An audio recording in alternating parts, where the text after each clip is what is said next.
The U.S. Justice Department moved swiftly to bring federal charges against 53 individuals accused of inciting violence during nationwide protests that swept across the United States, calling for an end to police brutality. There are extremist agitators who are hijacking the protests to pursue their own separate and violent agenda. And Attorney General William Barr promised a crackdown on members of the anti-fascist movement known as Antifa and other extremists he blamed for helping to drive the violence. We have evidence that Antifa and other similar extremist groups, as well as actors of a variety of different political persuasions, have been involved in instigating and participating in the violent activity. But a Reuters examination of federal court records found that the word Antifa does not appear in any documents related to the charges so far.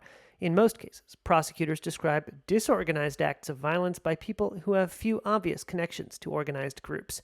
The U.S. Attorney for the Western District of Pennsylvania accused 20-year-old Brian Bartels of inciting violence, claiming video from a Pittsburgh protest showed him clad in black and vandalizing a police car.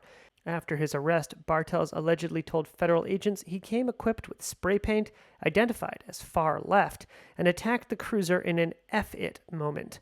25-year-old Emmanuel Quinones was arrested in Lubbock, Texas, after he brandished an assault rifle at a protest and shouted, "This is a revolution," and "President Trump must die," according to prosecutors.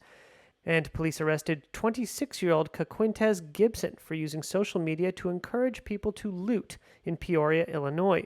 The U.S. attorney in that case told Reuters Gibson had no connection with any political group or motive.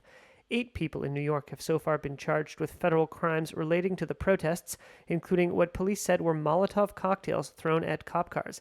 None of the accused in those cases are alleged to have ties to specific anarchist groups. Antifa, short for Anti-Fascist Action, is a loose affiliation of left-wing activists that to date have not been accused of large-scale violence. The Department of Justice declined to comment on Reuters' findings. On Monday, Barr told Fox News investigations were still underway.